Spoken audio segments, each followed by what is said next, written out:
Hi friends, welcome to Padma's kitchen. இன்னைக்கு என்ன வீடியோன்னு பார்த்தீங்கன்னா, அக்டோபர் மந்த்துக்கான பட்ஜெட்டும் இந்த மாசத்துல நான் புதுசா என்ன சேவிங்ஸ் பண்ணிடுறேன்றதை சொல்றேன் ஃப்ரெண்ட்ஸ். வீடியோ ஸ்கிப் பண்ணாம பாருங்க. என்னோட சொந்த நிலத்தை காமிச்சிருக்கேன். வீடியோ ஸ்கிப் பண்ணாம கடைசி வரைக்கும் பாருங்க ஃப்ரெண்ட்ஸ். வீடியோ யூஸ்ஃபுல்லா இருக்கும். வாங்க வீடியோக்குள்ள போயிடலாம். நம்ம வீடியோ பிடிச்சிருந்தா லைக் பண்ணி ஷேர் பண்ணி சப்ஸ்கிரைப் பண்ணி வச்சுக்கோங்க ஃப்ரெண்ட்ஸ். பெல் ஐக்கானை டச் பண்ணிக்கோங்க. எப்பயும் போல போஸ்ட் ஆஃபீஸ் நகைச்சீட்டு புதுசா போட்டிருக்குன்னு உங்ககிட்ட சொன்னேன் ஃப்ரெண்ட்ஸ். நகைச்சீட்டு 2000 ரூபாய் போட்டிருக்கேன். ஆர்டி வந்து புதுசா ஓபன் பண்ண போறேன் ஃப்ரெண்ட்ஸ். ரெக்கரிங் டெபாசிட் வந்து பேங்க்ல ஐஓபி பேங்க்ல தான் ஓபன் பண்ணலான்னு இருக்கிறேன். அது வந்து மாசம் 2000 5000 போடலான்னு இருக்கிறேன் ஃப்ரெண்ட்ஸ். கண்டிப்பா போட்டு இந்த மந்த் கண்டிப்பா இந்த வீக் வந்து ஓபன் பண்ணிருவேன். பண்ணனா உங்களுக்கு வீடியோல காட்டுறேன் கண்டிப்பா. எப்பயும் போல மளிகை ஜாமான் போட்டிருக்கேன். எல்ஐசி எப்பயும் போல எடுத்து வச்சிருக்கேன் ஃப்ரெண்ட்ஸ். 3 மந்த் ஒன்ஸ் தான் இருந்தாலும் நான் மந்த்லி சேவிங் பண்ணி தான் எடுத்து போய் போடுவேன். பால் காசு 1100 ரூபாய் எப்பயும் போடுவேன். இந்த மந்த் நான் கணக்கு போட்டுட்டேன். கணக்கு போட்டு பார்த்தா 1090 தான் வந்தது. பரவாயில்ல, போன மந்த் மாதிரியே தான் 100 தான் வந்துடுச்சு. கரண்ட் பில்லு அதே மாதிரி 1000 போட்டிருக்கேன். கேஸுக்கு 500 எடுத்து வச்சுக்கணும்னு சொல்லி போட்டிருக்கேன். 2 மந்த்ஸ் எடுத்து வச்சு எடுத்துருவேன். அதே மாதிரிதான் காய்கறி எல்லாமே ஆஸ் யூஸ்வல் நான் பழைய இதெல்லாம் வந்து ப்ரீவியஸ் வீடியோல நான் என்ன சொன்னனோ அதே தான் போட்டிருக்கேன் ஃப்ரெண்ட்ஸ். ஸ்நாக்ஸுக்கு 500 தான் போட்டிருக்கேன். மோஸ்ட்லி வந்து வீட்டில் ப்ரிப்பேர் பண்ணி கொடுத்துருவோம் ஃப்ரெண்ட்ஸ். ஸ்நாக்ஸ் வந்து வெளியில போக மாட்டேன். நகைக்கு வந்து நான் உங்ககிட்ட சொன்ன மாதிரி 2 மந்த்ஸா வந்து 5000 அதில் கட்டணும்னு சொல்லியிருந்தேன். அதுக்கான அமௌண்ட் 5000 போட்டிருக்கேன். வட்டி எவ்வளோ வருதுன்னு பார்த்து அதை போட்டு கட்டிடலான்னு சொல்லிட்டு வட்டின்னு எழுதி வச்சிருக்கேன் ஃப்ரெண்ட்ஸ். ஸ்நாக்ஸ் ஐட்டத்தில் நான் கம்மி பண்ணியிருக்கேன். இந்த மந்த் வந்து நம்ம அதிகமாக வந்து வீட்டில் கொஞ்சம் ஸ்நாக்ஸ் செஞ்சு வச்சு கொடுத்துக்கலாம் அவங்களுக்குன்னு சொல்லிட்டு. இதுதான் ஃப்ரெண்ட்ஸ் எங்களுடைய நிலம் வந்து.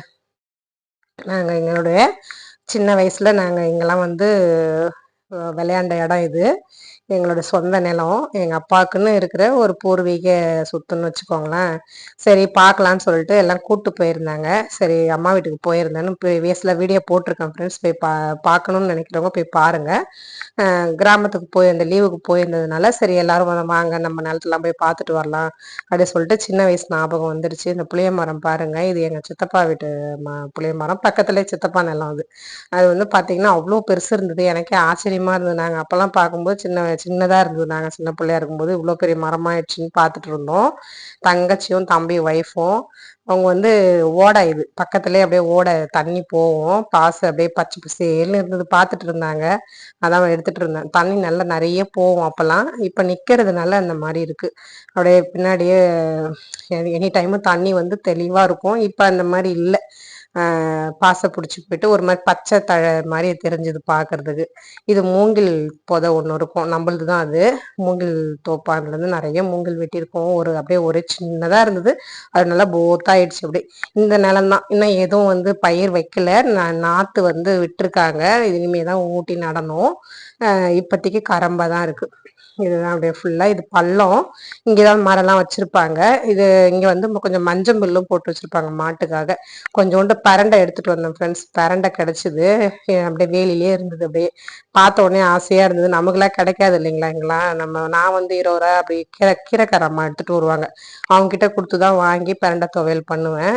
எடுத்துக்கிட்டு சரி பொழுது வந்து அங்கேருந்து வரணும் 2 கிலோமீட்டர் தூரம் ஃப்ரெண்ட்ஸ். வீட்டுக்கும் எங்க நிலத்துக்கும் ரொம்ப தூரம். ஏரிக்கரைன்னு சொல்லுவாங்க. பக்கத்துல ஏரி. இந்த கரை தான் அது. நாங்க நடந்து வர்றது அந்த ஏரிக்கரை மேலதான் வரணும். அது வந்து ஜல்லி கொட்டி வச்சிருந்தாங்க. நடக்கிறதுக்கு ரொம்ப கஷ்டமா இருந்தது. ரோடு இன்னும் போடல.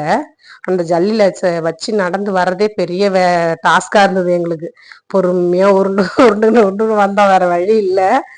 பசங்கெல்லாம் ரொம்ப என்ஜாய் பண்ணாங்க. என் பசங்களுக்கு ரொம்ப ஹாப்பியா இருந்தது. 7:45 ஆயிடுச்சு. சரி கிளம்புங்க இப்பத்துல இருந்து கிளம்புனாலே மணி 7 ஆயிடும் வீட்டுக்கு போகன்ட்டு அரக்க பறக்க வந்தா இங்க வந்து நாங்க நின்றுட்டு இருந்த இடத்துலயே வந்து எங்க மரத்திலேயே தான் இந்த குளவி கூடு ஃப்ரெண்ட்ஸ். இது நானே என்னவோ தேன் கூடாங்கட்டின்னு சொல்லிட்டு போய் பார்த்தோம் கிட்ட. குளவி அவ்வளோ பெரிய பெரிய பெரிய குளவி அது உள்ள இருந்தது. பாவம் நாங்க பசங்கள்லாம் வச்சுக்கிட்டு ரொம்ப நேரம் அங்கதான் கொஞ்சம் ஒரு 1/2 hour மேலே ஸ்பெண்ட் பண்ணியிருந்திருப்போம். தப்பிச்சுண்டா எப்பா சாமி நினைச்சு. நீ யாரையாவது ஒண்ணு வச்சிருந்தா கூட வேலை முடிஞ்சது. எல்லாம் ஹாஸ்பிட்டலுக்கு தான் போயிருக்கணும். பெரிய பெரிய குழந்தைங்க ஃப்ரெண்ட்ஸ். அது பறக்குது பாருங்க. க்ளோஸ் அப்ல காட்டிருப்பேன். இந்த வீடியோ பிடிச்சிருந்தா தேங்க்ஸ் ஃபார் வாட்சிங் ஃப்ரெண்ட்ஸ். லைக் பண்ணுங்க.